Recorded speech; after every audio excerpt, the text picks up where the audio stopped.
Y'all, it's Darrell Berry Jr. back with some more uh, problem solving today. We'll be doing some electrodynamics. So, going through some of the problems in the Pollock and Stamp book.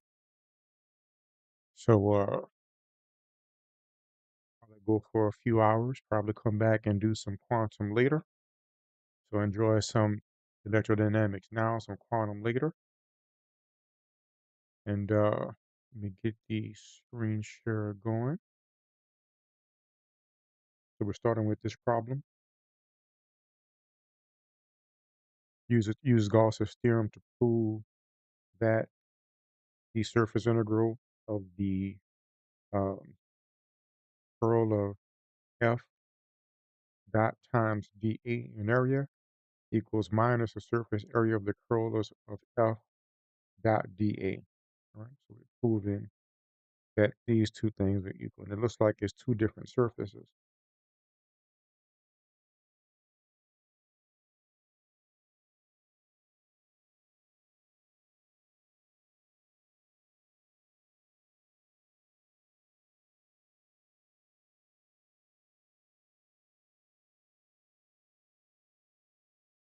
S1, S2 are open surfaces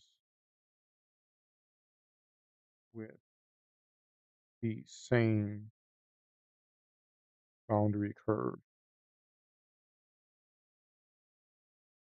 The dA points outward from the volume enclosed by S unified with U. So basically, it's like we have a curve like this.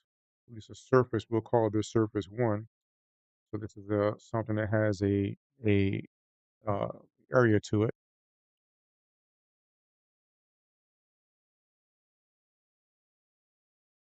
And let me adjust one thing here. Okay, that's good.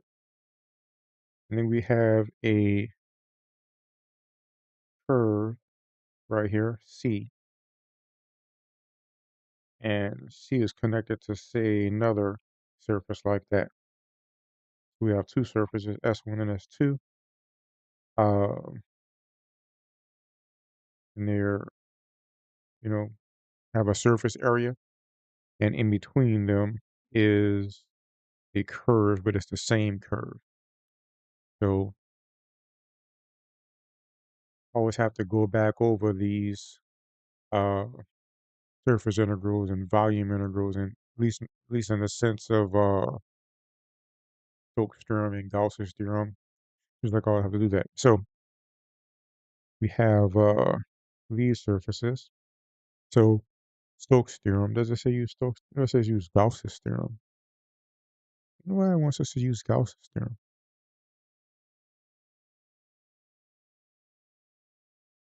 Seems like Stokes' theorem would be better unless I'm looking at this incorrectly. So let me write these out first. So this is Stokes' theorem.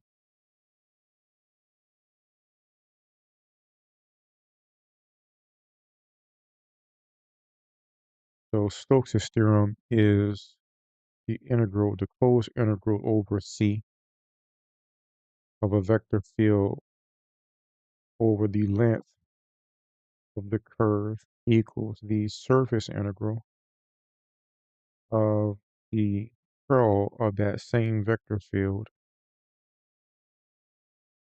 dot product the area, the times the normal to the surface area outward of that surface. That's Stokes' theorem. And Gauss's theorem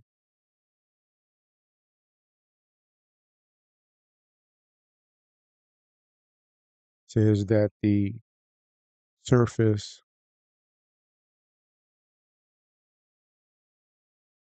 area of an integral of a vector field over some area is equal to the volume of the divergence of the vector field to the volume integral. of the divergence of the vector field,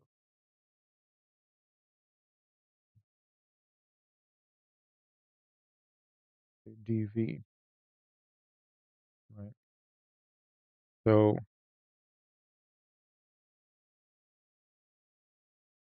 it's sometimes called the divergence theorem.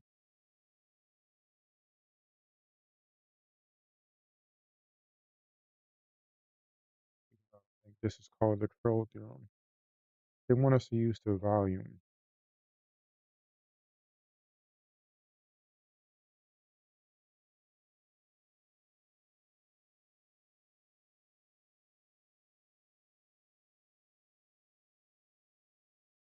They'll say it wants us to prove for Stokes as well.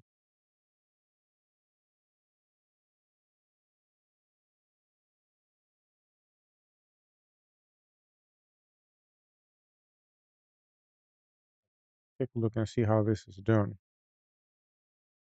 I have to recreate this.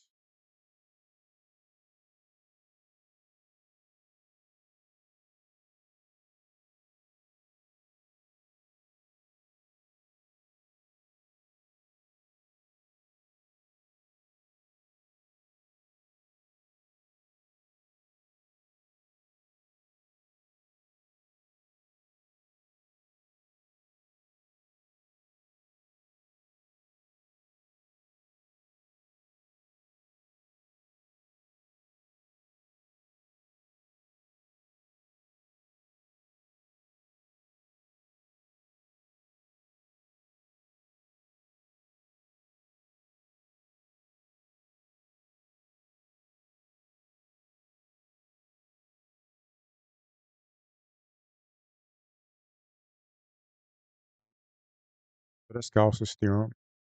Um,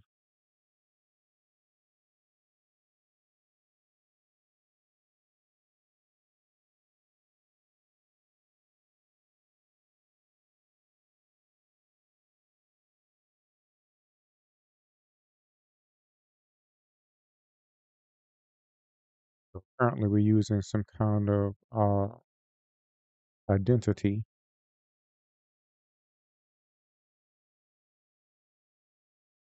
So the identity is,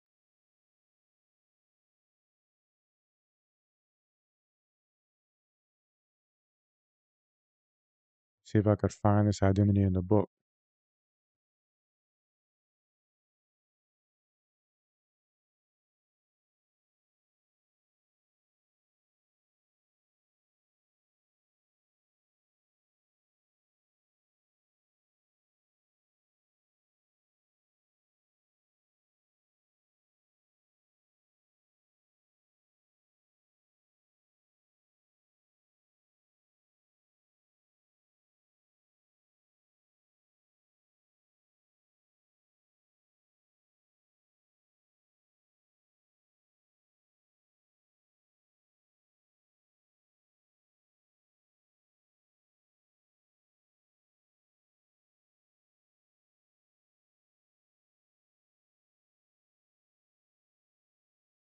So we have this A dot B cross C equals A crosses B dot C. So that's always going to be in the same order. Um,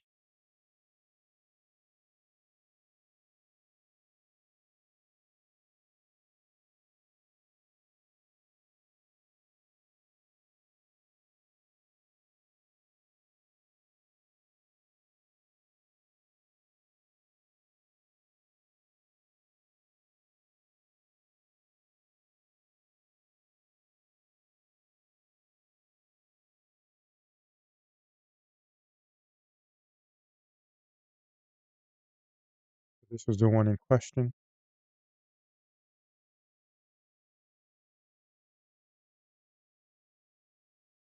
Product of derivatives. Identity. This is the gradient, at least the divergence of a curl equals 0. So the divergence of a curl equals 0,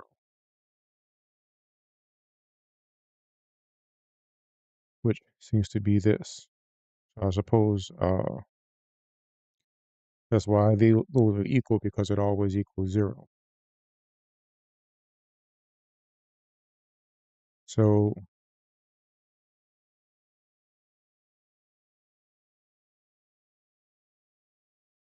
take these two equations.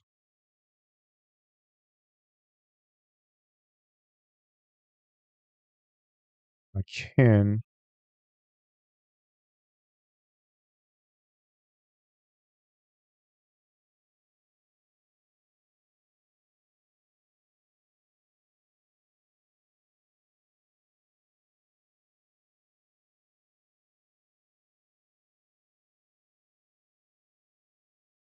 take the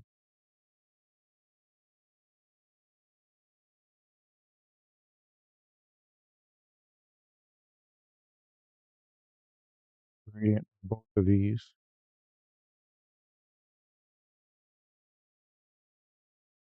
That will mean that the first surface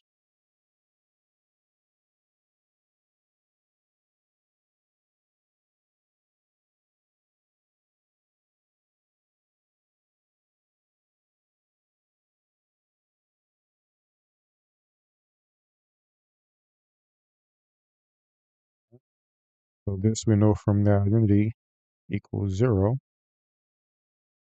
So 0 equals 0.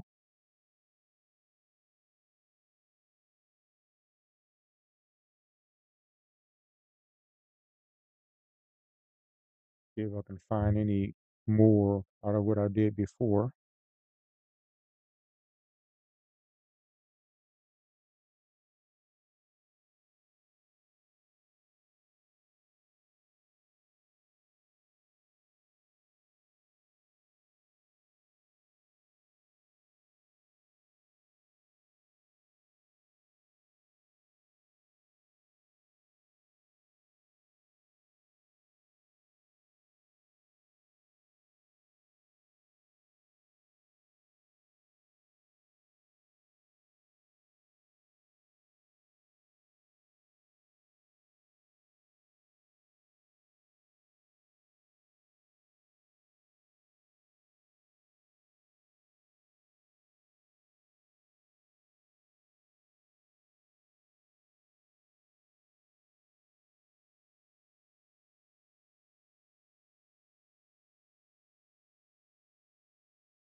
This was 211.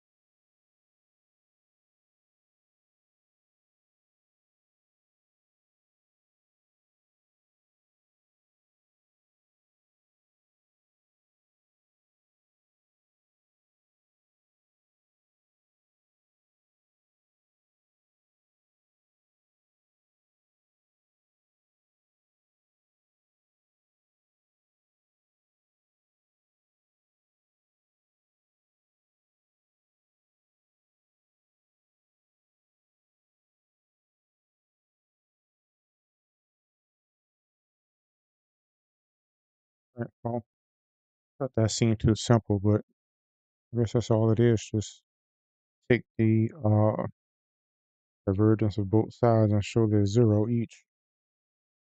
So I have to just keep this identity in mind. And we have with Stokes' theorem,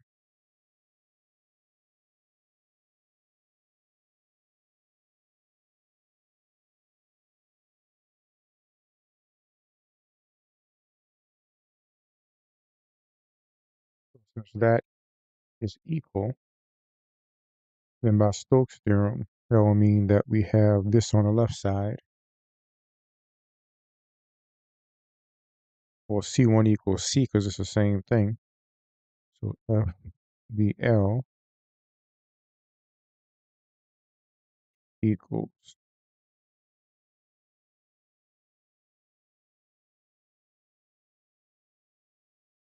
now there's one surface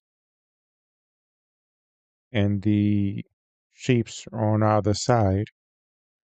So that means that they wouldn't necessarily be going in opposite directions around the surface. So that's why one of them is negative.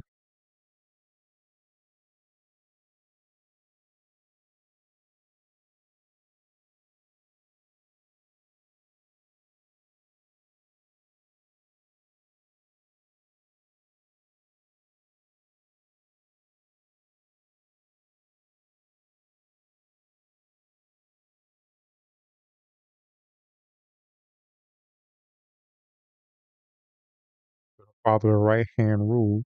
So for instance, normal on a surface will be that way.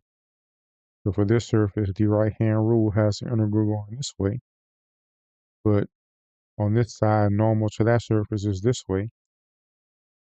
So the right hand rule has the line integral going that way. So that's a negative in between them. And to make this more clear on the drawing, we have it. That's the direction of the line integral. So that would be the negative, and Stokes' theorem just says they're equal. So that's pretty much all it is. Remembering this identity for the first proof, and then simply taking the divergence of each, and then just be plugging these in and showing that that's equal.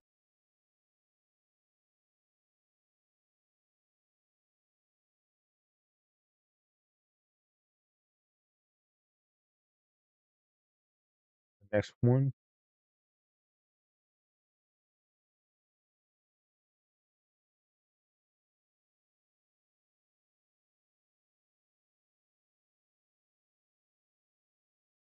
T, says consider the vector function f x equals c x, where c is constant. What is the divergence of f? So div f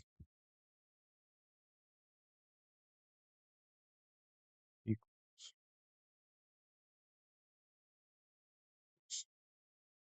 which equals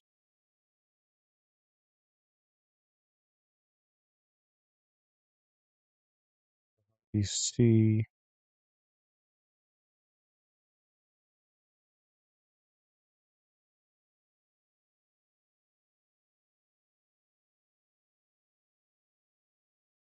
is going to equal c 1 plus 1 plus 1. So that should equal 3c,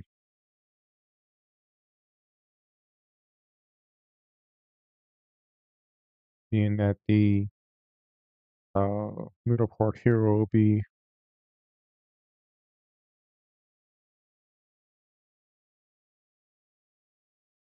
check this one.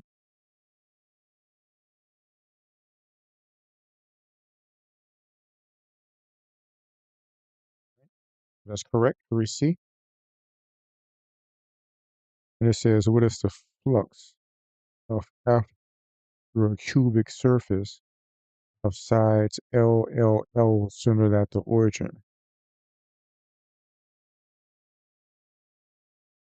So flux equals the integral of F dA.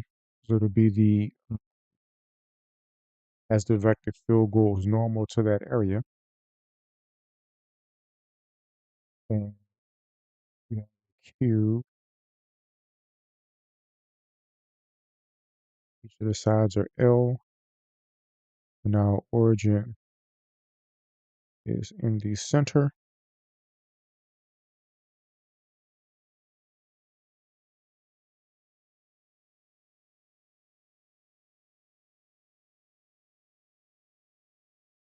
We can actually use one of the theorems here. Actually, we need a theorem.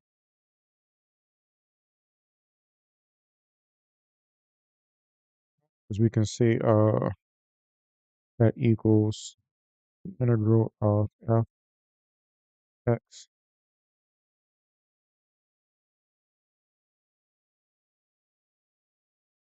a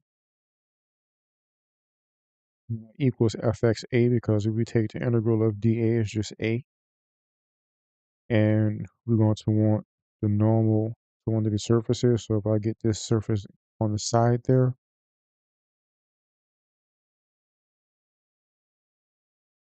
all the surfaces are L squared.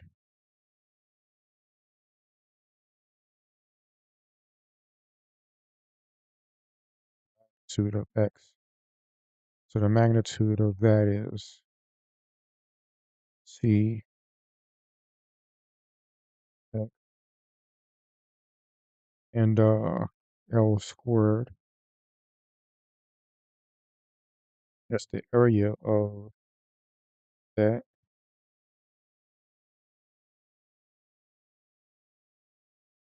So I call that positive. I think the other side would be negative. But it'd be plus negative plus negative. It has to have a positive flux.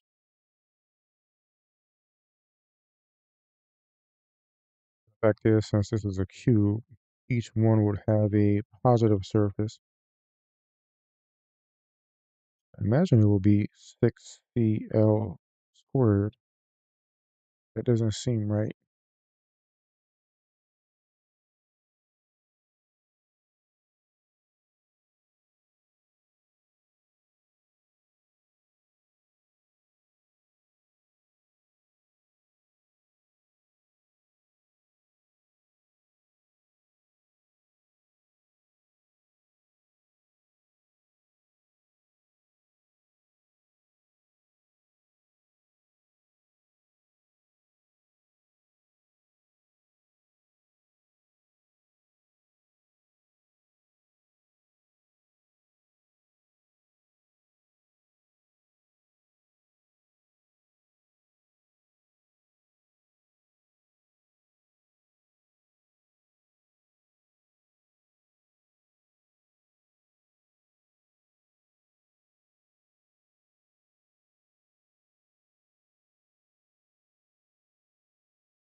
And how she got that.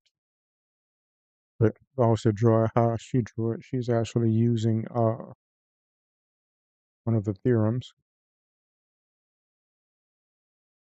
So that,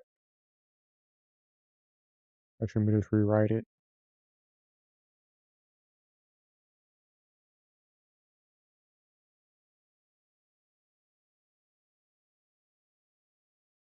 We have here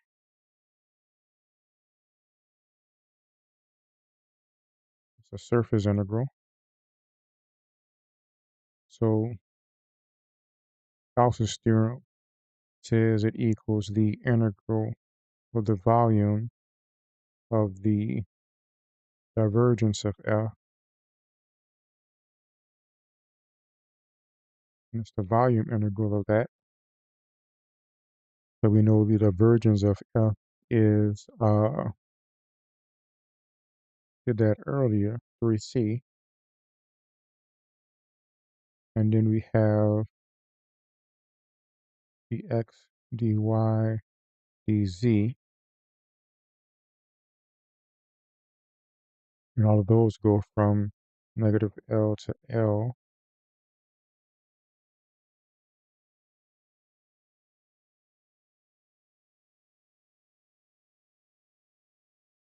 This becomes 3C times, and I could separately do these.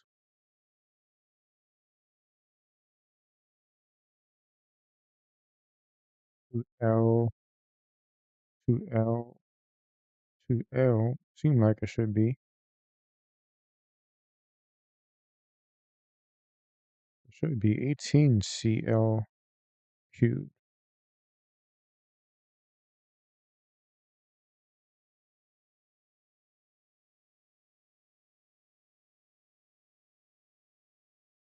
Oh, see what it is. The entire width is length L. So at the origin,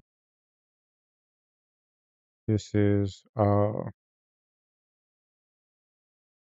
over 2, and this is L over 2. So that's what I was missing the first time.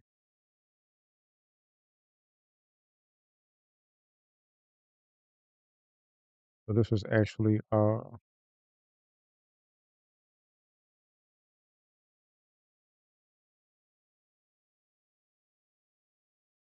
first way I did it.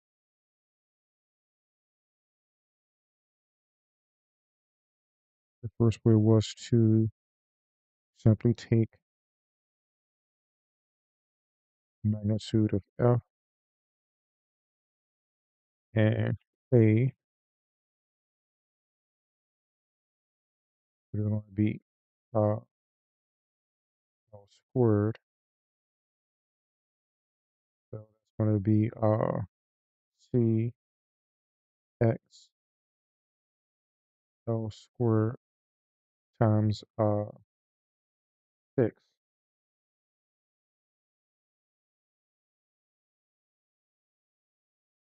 That should equal the same thing. But this, it'll go from negative L to 1/2 to L 1/2. It'll be 1/2 plus 1/2. So that should be L. So this will be 3CL cubed, which is what she had. I do want to know how to get 3CL cubed from the area integral because it should give the same thing. So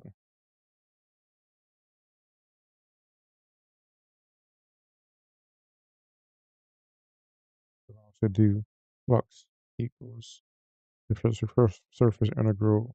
Let me input what that is. Dx dot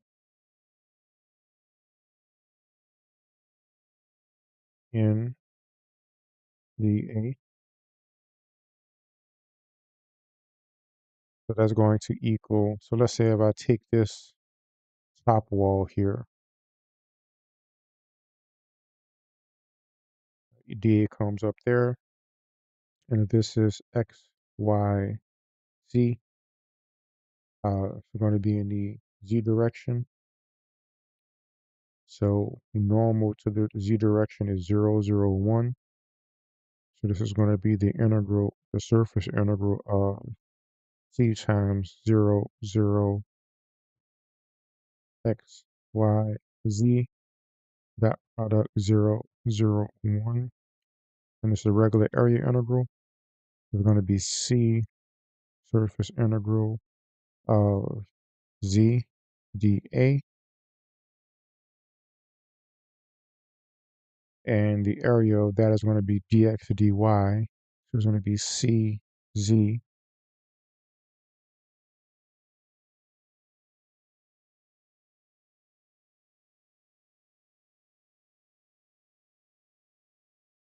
Is negative L over 2 to L over 2. This is going to be C Z L L equals C Z L squared. And Z is 1. No, Z is L over 2 actually at that surface.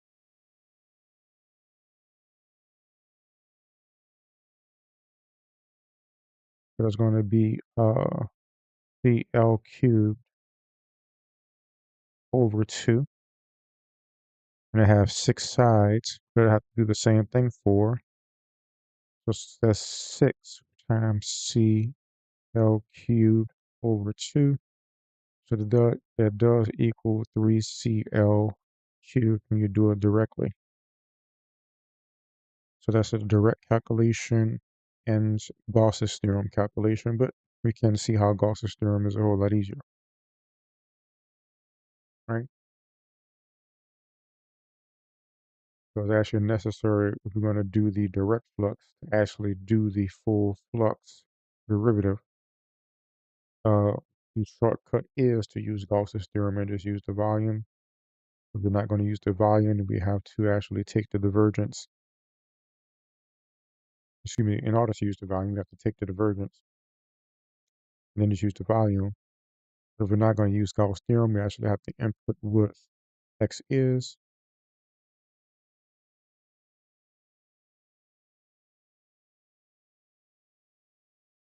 This is x, y, z, and our x, y, z coordinate plane with the cube. Let's see what this is.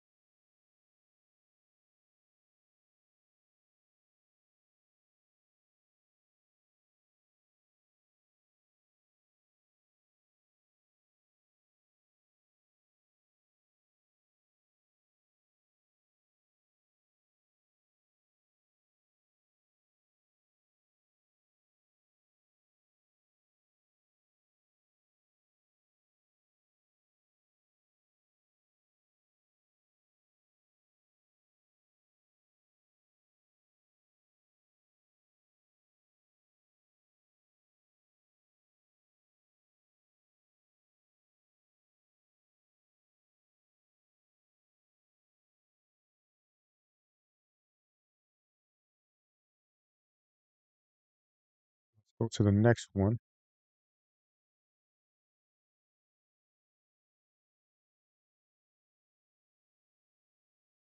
That's all for that one. Took a divergence at the flux, both through Gauss and through direct calculation. We can see how Gauss is one step.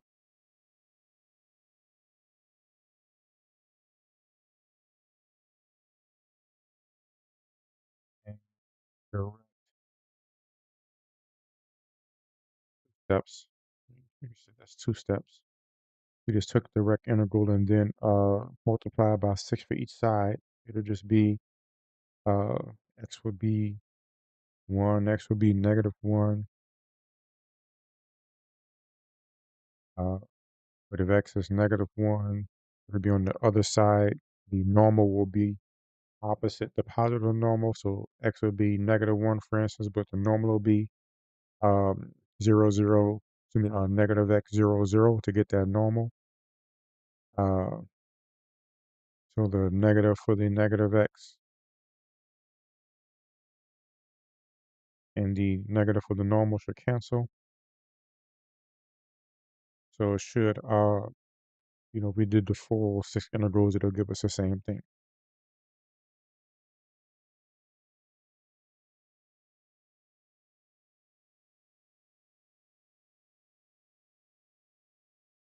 These pages.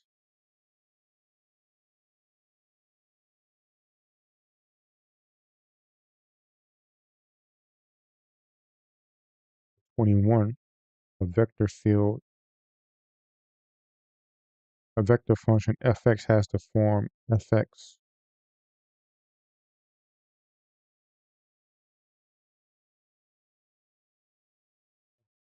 equals fr x.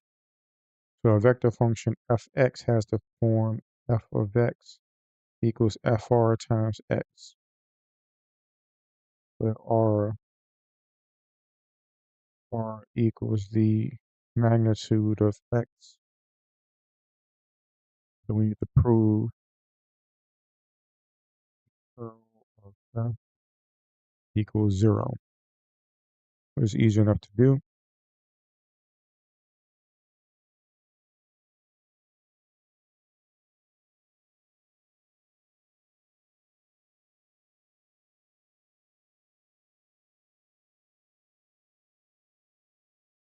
I'm going to define this as cx, since f of the magnitude of x seems to be, yeah, that'll be a scalar. It's like f of x when x is just a number, so you get a number. So we have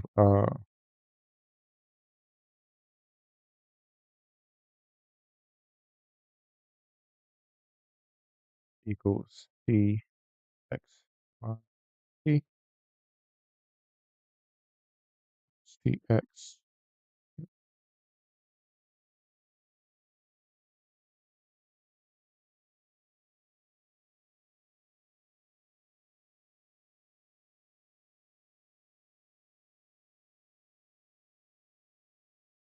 We have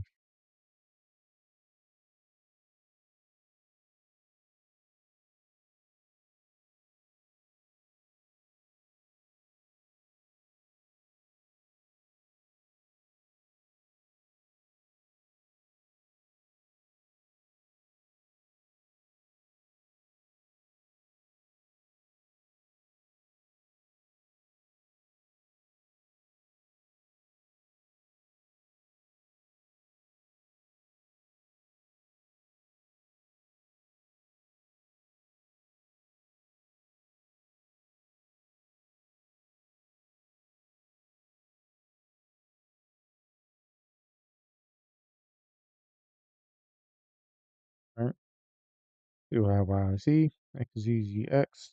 So we're taking a partial derivative of something that does not have the thing in it. So we know that's going to equal 0. So I think that does that. Yeah.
Consider the vector function f x equals x over r cubed. R equals the magnitude of x. So what we want to do is calculate the flux of f through a sphere of radius a centered at the origin. So flux equals the integral,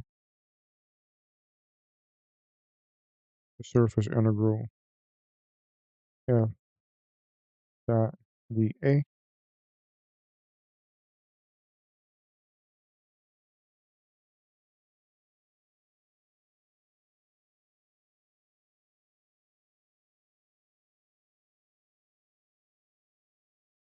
There's two ways to do this. I can do it directly or with Gauss. So what does that equal? It must equal the volume. Must be the volume one. Yeah. Guess I'm never gonna memorize these.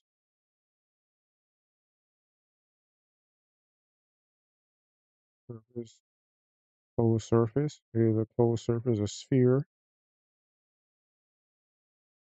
equals divergence f dv.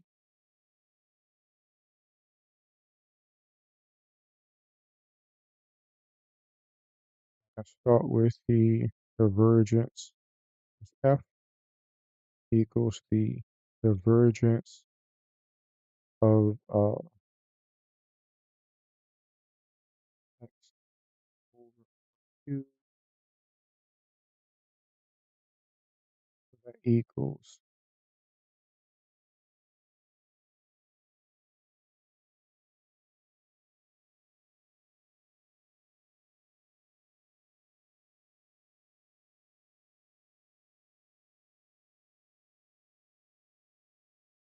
it's going to be over r cubed 1 plus 1 plus 1 equals 3 over r cubed. So that's going to equal volume integral of 3 over r cubed dv. And it's a sphere, so that's 3 over r cubed. And the volume of a sphere is 4 over third pi r case a cubed. So it's going to be 4 pi a cubed over r cubed. I can also do this directly. So this was Gauss direct. It would equal the surface integral of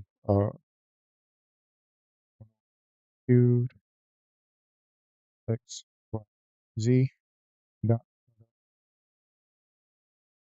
is interesting. The normal will actually be it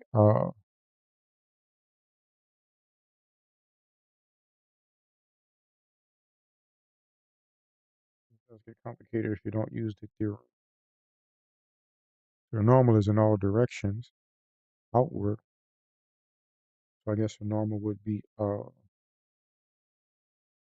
hat, then d a the surface area, but I'm not sure exactly what to put for rho hat. I guess I would actually have to change this to spherical coordinates for this to work.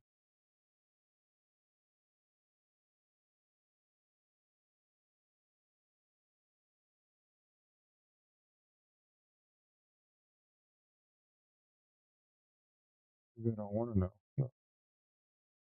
We are cosine phi sine theta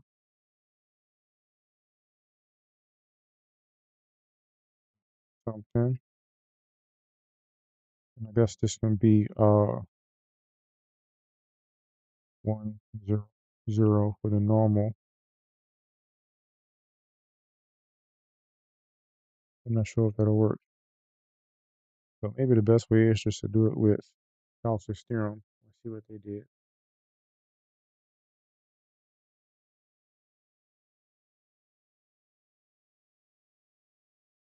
It just has 4 pi, radius a.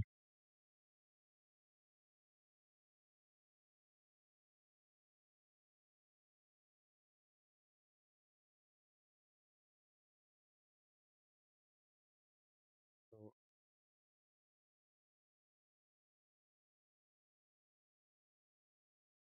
let's see. A is r,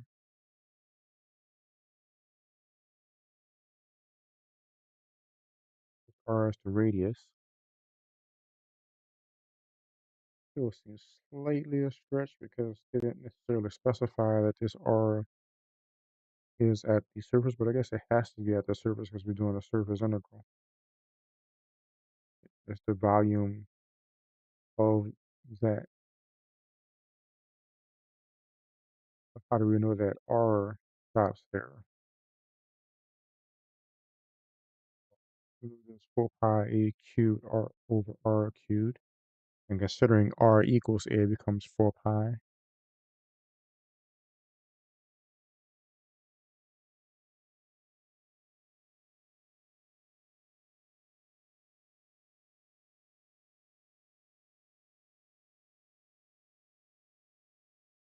Solution she was saying is independent of a because she transferred it to spherical coordinates.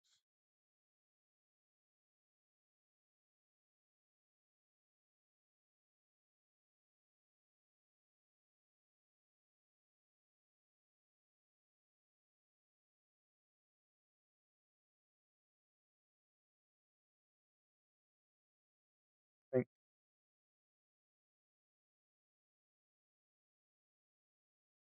it's sufficient.